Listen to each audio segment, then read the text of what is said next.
మోకాల నొప్పులకు ఎటువంటి సర్జరీ లేకుండా ఎపియాన్ పెయిన్ క్లినిక్ అందిస్తున్న అత్యాధునిక చికిత్స. Sahithi Yoga 30 days weight loss online class లో జాయిన్ అవ్వండి. మీ అధిక బరువు తగ్గించుకోండి. దాదాపు 1000 ఏళ్ల పైగా చరిత్ర ఉండి దక్షిణ భారతదేశంలోనే అతిపెద్ద జాతరగా గుర్తింపు పొందిన తిరుపతి తాతయ్య గుంట గంగమ్మ జాతరకు రాష్ట్ర పండుగగా కూడా గుర్తిస్తూ కూడా నిన్న జీవో జారీ చేయడం జరిగింది. గత కొన్ని రోజులుగా ఎమ్మెల్యే భూమన కరుణాకర్ రెడ్డి కృషి ఫలించడంతో ఎట్టకేలకు ప్రభుత్వం ఈ పండుగను గుర్తించడం జరిగింది. ప్రస్తుతం మనతో పాటు డిప్యూటీ మేయర్ భూమన అభినయ్ రెడ్డి గారు ఉన్నారు.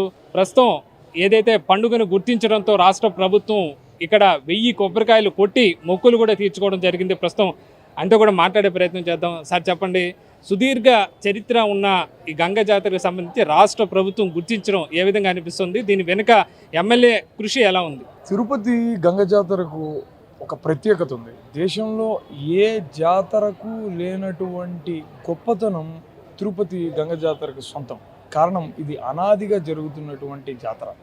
సుమారు 1000 సంవత్సరాలు పైగా ఈ జాతర జరుగుతున్నట్టుగా మనకు తెలియవస్తుంది.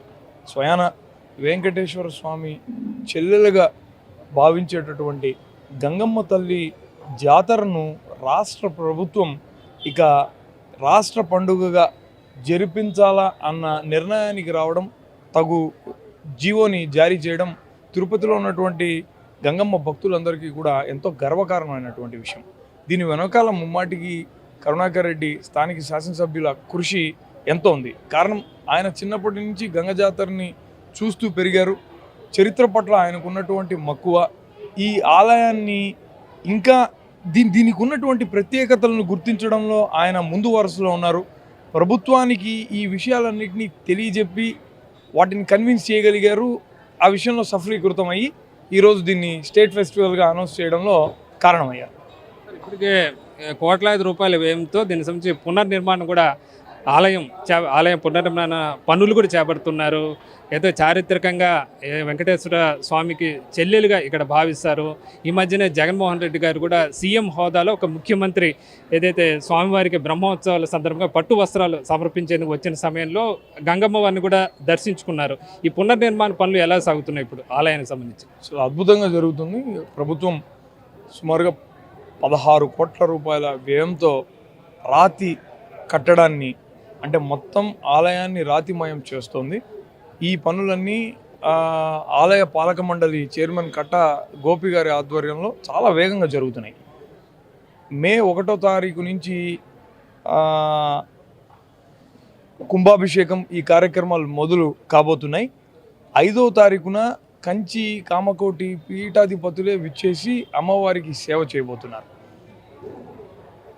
గతంలో ఎన్నడూ ఏ ముఖ్యమంత్రి కూడా గంగమ్మ గుడికి రావడం అన్నది జరగలేదు.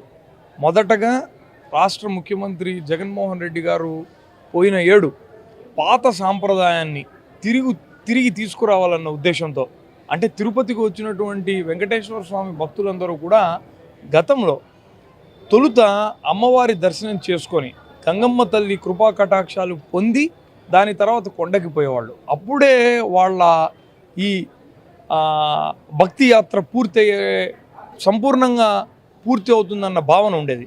తిరిగి ఆ సాంప్రదాయాన్ని తీసుకురావడంలో జగన్మోహన్ రెడ్డి గారు చూపినటువంటి చొరవ అంతా ఇంత కాదు. దీనిని ఇంకా విస్తృతపరిచి భక్తులందరికీ, వెంకటేశ్వర స్వామి భక్తులందరికీ తెలియజెప్పాలన్న ఉద్దేశంతో ఆలయ పాలక మండలి అనేక కార్యక్రమాలు చేపడుతోంది. ఇవన్నీ జరుగుతున్న తరుణంలో ప్రభుత్వం దీన్ని రాష్ట్ర పండుగగా గుర్తించడం నిజంగా మా అందరికీ చాలా సంతోషాన్ని ఇస్తుంది. ప్రభుత్వం రాష్ట్ర పండుగగా గుర్తించింది, మరి కాకతాళీయమో ఏదో కానీ అదే సమయంలో మనం చూస్తే పుష్ప 2 అల్లు అర్జున్ సినిమాకి సంబంధించి కూడా మాతంగి వేషం వేస్తూ ఒక పోస్టర్ రిలీజ్ అయింది. మాతంగి ఆడవేషం, అమ్మవారికి ఏ విధంగా మగవాళ్ళు ఆడవేషం వేస్తారో ఆ పోస్టర్ కూడా ఇప్పుడు విపరీతంగా అది చర్చ జరుగుతోంది. ఇక్కడ ఈ ఆలయానికి సంబంధించి కూడా గంగ జాతరకు సంబంధించి కూడా ఇప్పుడు దేశవ్యాప్తంగా కూడా చర్చ జరుగుతుంది. ఆ వేషానికి సంబంధించి ఎలా అంటారు, ఏమంటారు? ఆ మాతంగి వేషం సంబంధించి అంటే పుష్ప సినిమా పూర్తిగా తిరుపతి చుట్టుపక్కల ప్రాంతాల్లో జరిగిన కథ నేపథ్యంగా సాగుతున్నటువంటిది. జాతరలో వేసేటటువంటి వేషాలను సినిమా అడాప్ట్ చేసుకునేది తప్ప సినిమాలో వేసినటువంటి వేషం మూలంగా గంగ జాతరకు వచ్చేటటువంటి ఇది దాన్ని ఆపాదించడం కూడా కరెక్ట్ కాదు. ఇప్పుడు దేశవ్యాప్తంగా తెలిసింది. చర్చకు రావడం ఒక సినిమా మాధ్యమం ద్వారా చాలా సంతోషించదగ్గ విషయమే. ఆ మాతంగి వేషం కూడా చాలా చక్కగా ఉంది. ఇది ఈ రోజుటిది కాదు, కొన్ని వేల సంవత్సరాలుగా తిరుపతిలో అడుగడుగున తిరుపతి వాసులకు ఇది చాలా సుపరిచితమైనటువంటి విషయమే. ఈ సినిమా ఇంకా దీన్ని ప్రమోట్ చేయడం అన్నది మేము ఆహ్వానిస్తున్నాం. ఇక్కడ అభినయ్ రెడ్డి గారు కూడా చెప్తున్నారు, ప్రస్తుతం ఏదైతే రాష్ట్ర పండుగగా గుర్తించిన నేపథ్యంలో 1000 కొబ్బరికాయలు ఇక్కడ అభినయ్ రెడ్డి గారితో పాటు మిగతా మేయర్ కానీ కార్పొరేటర్లు అందరూ కూడా కొట్టి మొక్కులు చెల్లించుకోవడం కూడా జరిగింది. గత కొంతకాలంగా కూడా ఎమ్మెల్యే ఇక్కడ రాష్ట్ర పండుగగా కోసం చెప్పి ఆయన కృషి చేయడం జరిగింది. దాన్ని నిన్న జీవో కూడా ఆ కృషి ఫలిస్తూ కూడా విడుదల చేయడం జరిగింది. అలాగే ఆలయ పునర్నిర్మాణ పనులు కూడా ప్రస్తుతం మనం చూస్తున్నాం విజువల్లో. ఆలయ పునర్నిర్మాణం కూడా దాదాపు 16 కోట్ల వ్యయంతో ఇక్కడ టీటీడీ ఈ నిర్మాణ పనులు కూడా చేపట్టింది. ఇందులో భాగంగానే ఇక్కడ బాలాలయం నిర్మించడం కూడా జరిగింది. ప్రస్తుతం ఏదైతే మనం విజువల్లో చూస్తున్నామో అమ్మవారి బాలాలయం అంటారు దీన్ని. అంటే ఆలయ నిర్మాణం పూర్తయ్యే వరకు ఆ మూల విరాట్టులో ఉన్న ఆ శక్తిని అంతా ఈ బాలాలయంలో ఉన్న ఈ అమ్మవారికి ఆవాహన చేసి ఇక్కడ పూజలు నిరాటంకంగా కూడా జరపడం జరుగుతుంది. మొత్తం మీద రాష్ట్ర పండుగగా ఈ 9 రోజుల పాటు జరిగే ఈ గంగమ్మ జాతరకి రాష్ట్ర ఉత్సవంగా కూడా గుర్తింపు రావడం కూడా జరిగిందని చెప్పచ్చు. కాకతాళీయంగా అదే సందర్భంలో ప్రస్తుతం అల్లు అర్జున్ పుష్ప 2 మూవీ ఏదైతే ఒక పోస్టర్ రిలీజ్ అయిందో అందులో ఆడవేషంతో అల్లు అర్జున్ ఉంటారు. అదే అమ్మవారి వేషంగా కూడా భావిస్తారు. మాతంగి వేషంగా ఇక్కడ చెప్తారు. 9 రోజుల ఉత్సవాల్లో ఆ వేషం ధరించి ఏమైనా కోరికలు కోరుకుంటే మగవాళ్ళు ఆడవాళ్ళ వేషం ధరించి స్వామివారికి మొక్కులు తీర్చుకుంటే తమ కోరికలు నెరవేరుతాయని ఇక్కడ ప్రగాఢంగా స్థానికంగా విశ్వసిస్తారు. ఆ రోజు వందలు వేలాది మంది కూడా మగవాళ్ళు ఆడవాళ్ళ వేషంలో ఇక్కడ అమ్మవారికి మొక్కులు తీర్చుకుంటారు. ఆ సమయంలో ఇక్కడ ఎవరు మగవాళ్ళు ఎవరు ఆడవాళ్ళు అనేది కూడా గుర్తించడం కూడా కష్టంగా మారుతుందని చెప్పచ్చు.